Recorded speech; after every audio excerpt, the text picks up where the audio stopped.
সহ্য করতে পারি না। আমার নবী বলে আমি বিচার দিতে চাই, দেখি তোমার সাথে কেমন কর্কশ ভাষায় কথা বলেছে।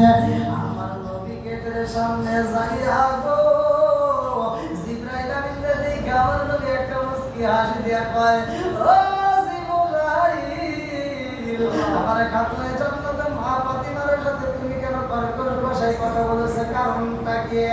এইবার জিবরাইল কয়, ইয়া রাসূলুল্লাহ, নবী গো, ও মায়ের নবী গো, আমি কেন কর্কশ ভাষায় কথা বলেছি জানেননি? আমার নবী কয়, কেন তুমি কথা বলেছো, কারণটা কি? জিবরাইল কয়, নবী গো, নবী গো, কাতুনে জান্নাতে মা ফাতিমা আমারে ছোট বইলা সম্বোধন করছে, চাচা বইলা, আমারে একটু বড় বলে নাই, আমারে চাচা বইলা ছোট বইলা সম্বোধন করছে, এই জন্য আমি কর্কশ ভাষায় কথা বলেছি। আমার নবী কয়, জিবরাইল, তোমারে চাচা বলছে বিদায় তুমি তার সাথে কর্কশ ভাষায় কথা বললা, কারণটা কি? জিবরাইল কয়, হুজুর গো, ও হুজুর, আপনার আগে তো আরো অনেক নবী আইছে, কথা কেন ঠিক না? নবীর আগে নবী আইছে কিনা? হ্যাঁ, আমার নবীর পরে কি আর কোন নবী আছে? জোরে কোন? আজকে বুঝতে হবে। আমার নবী বলেছেন, বলা বলা রাসূলুল্লাহ সাল্লাল্লাহু আলাইহি ওয়াসাল্লাম, আনা খাতামুন নাবিয়্যিনা লা নাবিয়্যা বা'দি, আমি হইলাম নবীগণের শেষ, আমার পরে আর কোন নবী নাই। জোরে কোন সুবহানাল্লাহ। নবীর পরে আর কোন নবী নাই, আমার নবী হলেন শেষ।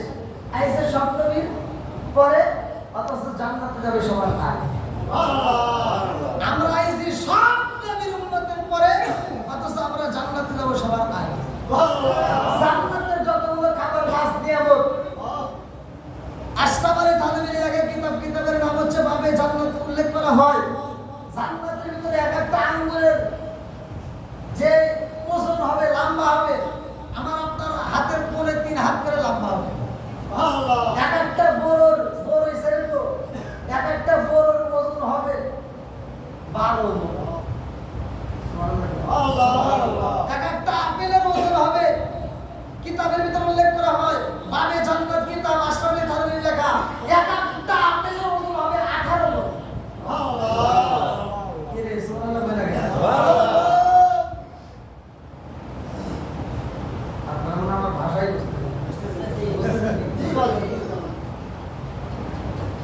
একটু বুঝতে পারেন না?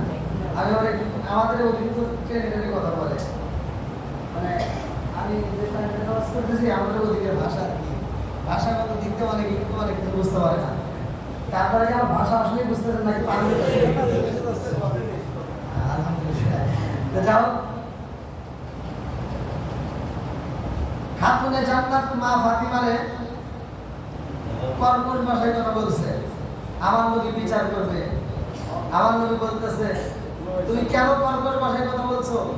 বলতে, হুজুর, আপনি আইলেন সবার পরে, সব নবীর পরে, আপনার আগে তার অনেক নবী আইছে, কথাটা ঠিক কিনা?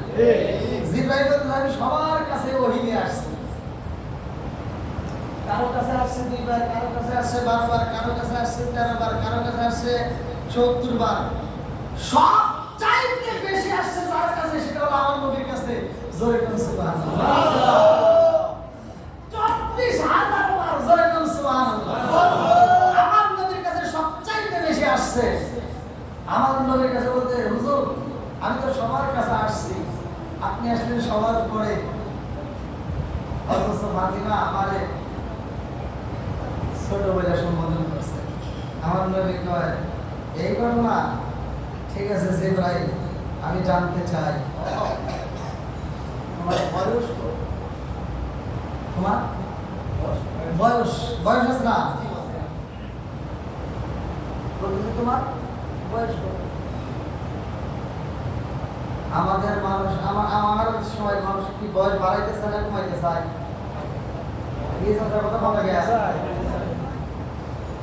অনেক মুরব্বী আছে এখন দাড়ি পাইকে গেছে, কলম লাগায় কালো করে জুম সাজে। আছে না নাই?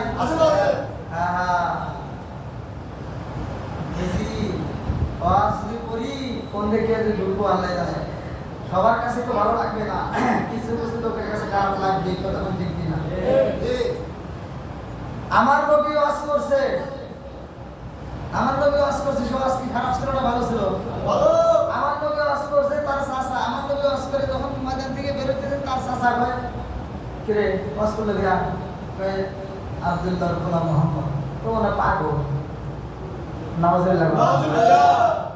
তা আমি তো ওয়াজ করব, আমারে সবাই ভালো করে, একসাথে পাগল করবে না এমন তো নয়, কথা বলেন ঠিক কিনা? বন্ধুরা রে আমার নবী গায় ফাতিমা, তুমি চোখের পানি ফেলায় কান্দো না, আমি তোমার বিচার দেব। এই বইলা আমার নবী গায় জিবরাইল রে, কেন কেন কেন কেন তুমি কষ্ট পেলা, কারণটা কি? জিবরাইল কয় হুজুর, সব নবীর পরে আপনি আইছেন গো নবী, অথচ আমার ছোট করে সম্বোধন করছে, কারণটা কি? আমার নবী কয় তোমার বয়সের খবর রাখছনি? বলে হুজুর গো, আমি এত কিছু করলাম কিন্তু বয়সের হিসাব তো আমি করি নাই, আমার মনেই নাই আমার তো কত বয়স, এটা আমার মনেই নাই। বলতেছে তোমার বয়স মনে নাই? দেখবেন অনেক অনেক মুরব্বীদের বয়স হিসাব নাই, মনে নাই। অনেক মুরব্বী আছে, তখন প্রশ্ন করলে কি ব্যাপার আপনার বয়স? ওই 100 অথবা 120 বা 30 বছর বয়স কি কম? হ্যাঁ, অথচ উনি বলে 100 অথবা 120 30 এরকম। কি কম? তোমার তো বয়সের কথা মনে রাখবে না, তাদের কি মনে আছে? পাকিস্তানের যে যুদ্ধ হয়েছে এটা মনে আছে? কোন সময় কি বন্যা হয়েছে সেটা মনে আছে? কথা বলেন না কেন?